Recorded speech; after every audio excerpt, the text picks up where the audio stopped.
জীবিত স্বামীকে মৃত দেখে শেখ হাসিনা সহ ১৩০ জনকে আসামি করে হত্যা মামলা করা বাদীকে আটক করেছে পুলিশ।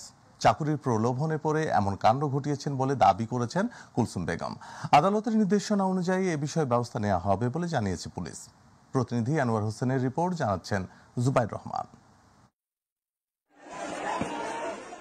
বৈষম্যবিরোধী ছাত্র আন্দোলনের স্বামী আল আমিন নিহত হয়েছে দাবি করে ২৪ অক্টোবর ঢাকার চিফ জুডিশিয়াল ম্যাজিস্ট্রেট আদালতে মামলা করেন কুলসুম বেগম। সাবেক প্রধানমন্ত্রী শেখ হাসিনা সহ ১৩০ জনকে আসামি করে করা মামলা নথিভুক্ত হওয়ার ৫ দিন পর আল আমিন দাবি করেন তার স্ত্রী ভুল তথ্য দিয়ে মামলা করেছেন।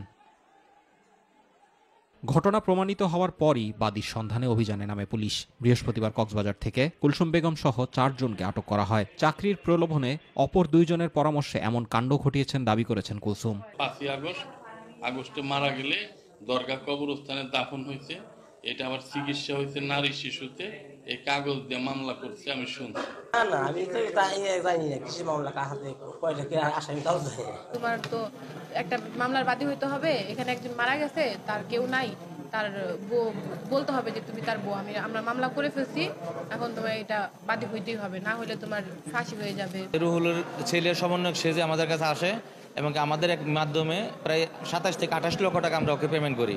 যা এই টাকাটা কুলসুমকে চিনি না, কিন্তু কুলসুম কখন দেখিও নাই, কিন্তু রুহুল এই টাকাটা আমাদের কাছ থেকে নিছে। মিথ্যা মামলা দায়েরের অভিযোগে কুলসুম সহ ৩ জনকে জিজ্ঞাসাবাদের জন্য পুলিশ হেফাজতে নেওয়া হয়েছে। তাদের মধ্যে বাদীকে জবানবন্দি দিতে আদালতে পাঠানো হবে। বাকি ২ জনের বিরুদ্ধে আইনগত ব্যবস্থা প্রক্রিয়াধীন এবং আদালতের নির্দেশনা মোতাবেক প্রয়োজনীয় আইনগত ব্যবস্থা গ্রহণ করা হবে। কুলসুমকে জিজ্ঞাসাবাদের জন্য নিয়ে আসা হয় এবং তাকে বিজ্ঞ আদালতে জন্য প্রেরণ করা হইবে।